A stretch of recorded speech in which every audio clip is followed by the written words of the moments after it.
Assalamualaikum warahmatullahi wabarakatuh. Kami dari kelompok 5 yang beranggotakan saya Fadelia Triavitasari, Arina Hidayatul Istiqomah, dan Ervina Zenakulut akan menyampaikan presentasi terkait mata kuliah Hukum Pidana yang berjudulkan Sifat Melawan Hukum dan Kesalahan. Yang pertama yaitu tentang pengertian sifat melawan hukum.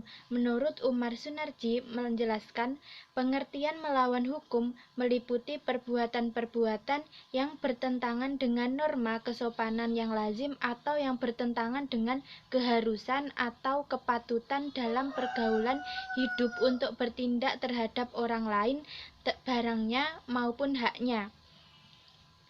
Sebagai unsur dari suatu tindak pidana dalam beberapa hal, kata melawan hukum oleh kalangan ahli hukum diartikan bertentangan dengan kesopanan yang lazim ada dalam pergaulan masyarakat. Menurut Darwan Prince dalam bukunya yang berjudul Pemberantasan Tindak Pidana Korupsi, bahwa melawan hukum secara formil berarti perbuatan yang melanggar atau bertentangan dengan undang-undang, sedangkan melawan hukum secara material berarti bahwa meskipun perbuatan itu tidak diatur dalam peraturan perundang-undangan, namun adalah melawan hukum apabila perbuatan itu dianggap tercela karena tidak sesuai dengan rasa keadilan atau norma-norma kehidupan sosial dalam masyarakat, seperti bertentangan dengan adat istiadat, moral, nilai agama, dan sebagainya, maka perbuatan itu dapat dipidanakan. Selanjutnya, sifat melawan hukum memiliki 4 makna. Yang pertama yaitu sifat melawan hukum diartikan syarat umum dapat dipidanakannya suatu perbuatan sebagaimana definisi perbuatan pidana, yakni kelakuan manusia yang termasuk dalam rumusan delik, bersifat melawan hukum dan dapat dicela. Kedua, kata melawan hukum dicantumkan dalam rumusan delik. Dengan demikian, sifat melawan hukum merupakan syarat tertulis untuk dapat dipidanakannya suatu perbuatan. Yang ketiga, yaitu sifat melawan hukum formal mengandung arti semua unsur dari rumusan delik telah terpenuhi. Dan yang keempat, yaitu sifat melawan hukum material mengandung 2 pandangan. Yang pertama, dari sudut perbuatannya yang mengandung arti melanggar atau membahayakan kepentingan hukum yang hendak dilindungi oleh perbuatan undang-undang dalam rumusan delik. Dan yang kedua yaitu dari sudut sumber hukumnya, di mana sifat melawan hukum mengandung berpertentangan dengan asas kepatutan, keadilan, dan hukum yang hidup di masyarakat. Dengan demikian, dalam ajaran sifat melawan hukum material dinyatakan bahwa tidak semua perbuatan yang oleh masyarakat dipandang sebagai perbuatan tercela ditetapkan sebagai tindak pidana. Artinya ada perbuatan yang sekalipun oleh masyarakat dipandang tercela tetapi bukan merupakan tindak pidana. Selanjutnya ada ciri-ciri sifat melawan hukum. Ciri-ciri sifat melawan hukum ini yang pertama yaitu hal yang merusak atau membahayakan kepentingan hukum. Yang kedua, perbuatan itu melawan hukum jika bertentangan dengan undang-undang. Yang ketiga, perbuatan yang dianggap salah dan merugikan. Selanjutnya yang keempat ada dilakukannya dengan sengaja atau direncanakan.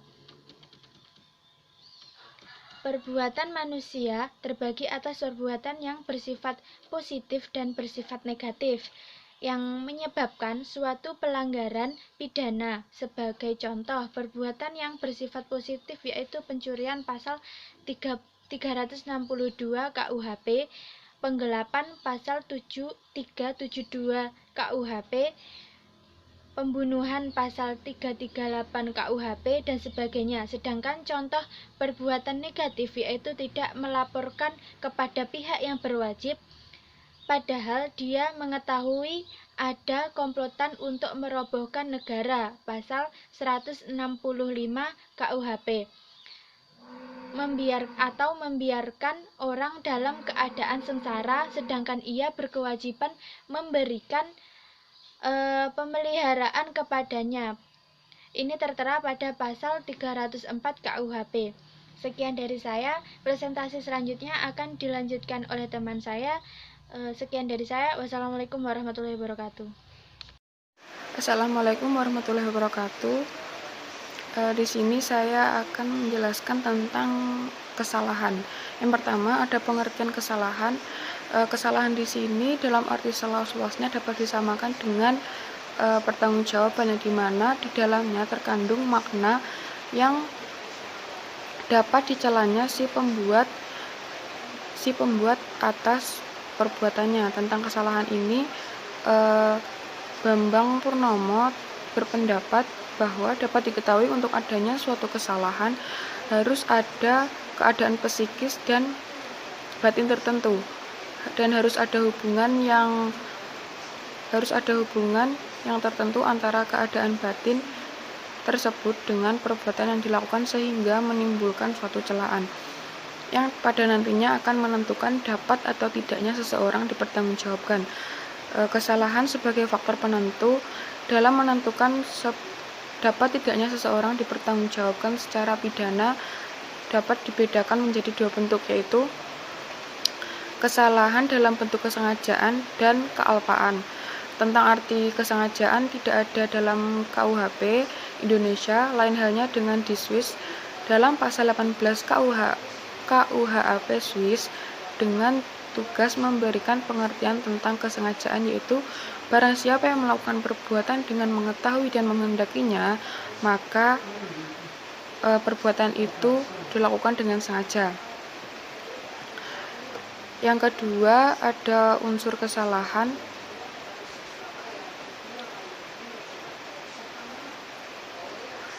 Unsur kesalahan di sini dapat dibedakan menjadi dua, yaitu yang pertama adanya kemampuan bertanggung jawab pada si pelaku. Kemampuan bertanggung jawab merupakan unsur pertama dari kesalahan yang harus terpenuhi untuk memastikan bahwa pelaku tindak pidana dapat mempertanggungjawabkan kesalahan atau dipidana. Kemampuan bertanggung jawab biasanya dikaitkan dengan keadaan jiwa si pelaku, yaitu bahwa si pelaku dalam keadaan sehat atau tidak ketika melakukan tindak pidana.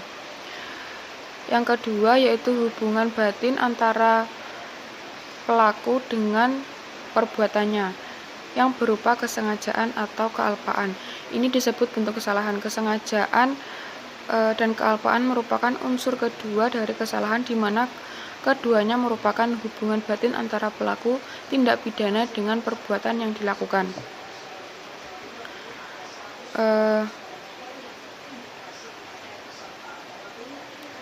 Baik, cukup sekian yang dapat saya sampaikan. Ada kurang lebihnya saya mohon maaf. Wassalamualaikum warahmatullahi wabarakatuh.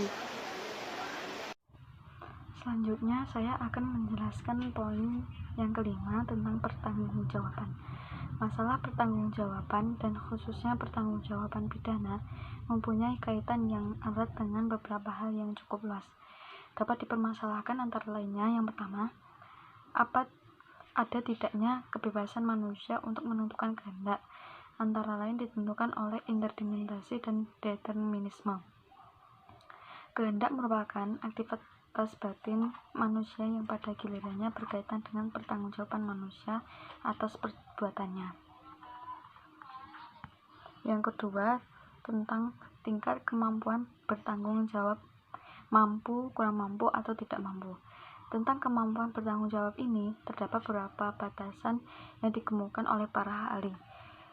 Yang pertama, menurut Simons, kemampuan bertanggung jawab dapat diartikan suatu keadaan psikis sedemikian rupa sehingga penerapan suatu upaya pemidanaan, baik ditinjau secara umum maupun dari sudut orang, dapat dibenarkan. Yang kedua, menurut Van Hamel, kemampuan bertanggung jawab adalah keadaan normalitas kejiwaan dan kematangan yang membawa 3 kemampuan, yaitu yang pertama, mengerti akibat atau nyata dari perbuatan itu sendiri, menyadari bahwa perbuatannya tidak diperbolehkan oleh masyarakat, dan mampu menentukan kehendak untuk berbuat. Yang ketiga, menurut Pompe, batasan membuat beberapa unsur tentang pengertian adalah yang pertama, kemampuan berpikir pada pelaku, yang kemungkinan pelaku menguasai pikirannya dan menentukan kehendaknya. Yang kedua, pelaku dapat mengerti makna dan akibat tingkah lakunya. Yang ketiga, pelaku dapat menentukan kehendaknya sesuai dengan pendapatnya. Yang keempat, menurut Memory Van Taulin, dikatakan bahwa tidak mampu bertanggung jawab pada pelaku apabila pelaku tidak diberi kebebasan untuk memilih antara berbuat atau tidak berbuat apa yang oleh undang-undang dilarang. Yang kedua, pelaku dalam keadaan tertentu sehingga ia tidak dapat menginsafi bahwa perbuatannya bertentangan dengan hukum.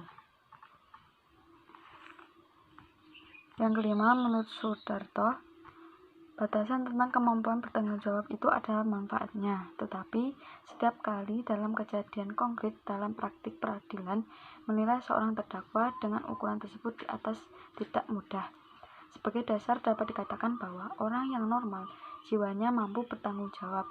Ia mampu menilai dengan pikiran dan perasaannya bahwa perbuatan itu dilarang. Yang ketiga, batasan umur untuk dianggap mampu atau tidak bertanggung jawab. Pada KUH pidana dinyatakan berlaku di Indonesia belum memiliki hukum pidana yang khusus untuk anak-anak atau orang yang belum dewasa. Hanya terdapat pada pasal 45, 46, dan 47 KUH pidana yang mengatur tentang pemidanaan terhadap mereka yang berumur 16 tahun. Pasal 45 tidak bersangkut paut dengan hal apakah seorang yang masih muda atau anak-anak dianggap pertumbuhan jiwanya sempurna atau belum. Dikatakan di dalamnya bahwa dalam hal demikian hakim dapat memerintahkan agar yang pertama, yang bersalah dikembalikan kepada orang tua atau walinya tanpa dipidana. Yang kedua, bersalah diserahkan kepada pemerintah tanpa dipidana untuk kejahatan atau pelanggaran tertentu. Yang ketiga, menjatuhkan pidana dengan ancaman maksimalnya dikurangi dengan sepertiga dari ancaman pidana atau pidana biasa, atau 15 tahun penjara untuk tindak pidana yang diancam dengan pidana mati. Selanjutnya, poin yang ke-6, poin yang terakhir tentang bentuk kesalahan. Ilmu hukum pidana mengenal 2 bentuk kesalahan, yaitu kesengajaan atau dolus dan kealpaan atau kulpa. Kesengajaan dibedakan menjadi 3, kesengajaan sebagai maksud, kesengajaan sebagai kepastian, dan kesengajaan sebagai kemungkinan.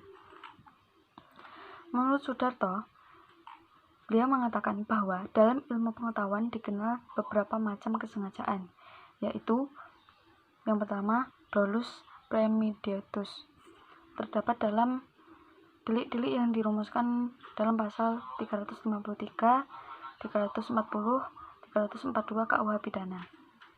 Terdapat unsur dengan rencana lebih dahulu.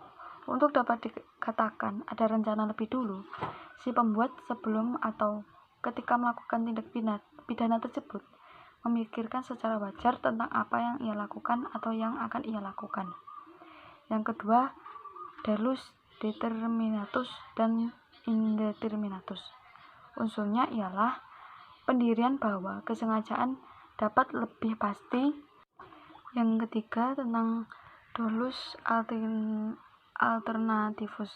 Dalam hal ini, si pembuat menghendaki atau A atau B akibat yang satu atau yang lain. Yang keempat, dolus indirectus. Ajaran tentang dolus indirectus mengatakan bahwa semua akibat dari perbuatan yang disengaja dituju atau tidak dituju. Yang kelima, dolus directus. Dolus directus berarti bahwa kesengajaan si pembuat tidak hanya ditujukan kepada perbuatannya, melainkan juga kepada akibat perbuatannya. Yang keenam, dolus generalis.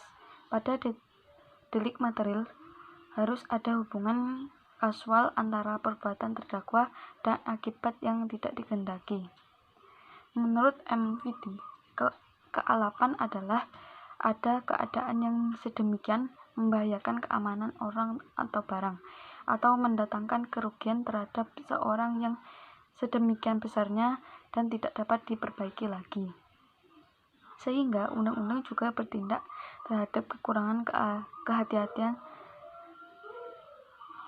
Kealapan ada 3 macam unsur yang masuk dalam kealapan. Yang pertama, dapat mengirakan timbulnya akibat. Kedua, mengetahui adanya kemungkinan. Ketiga, dapat mengetahui adanya kemungkinan. Kealapan dibedakan menjadi 2. Kealapan yang disadari, berarti akibat yang tidak dikehendaki dianggap dan dengan sembrono tidak akan terjadi. Yang kedua, kealapan yang tidak disadari, orang yang tidak berpikir meskipun dia seharusnya berpikir. Sekian presentasi dari kami, kurang lebihnya mohon maaf. Wassalamualaikum warahmatullahi wabarakatuh.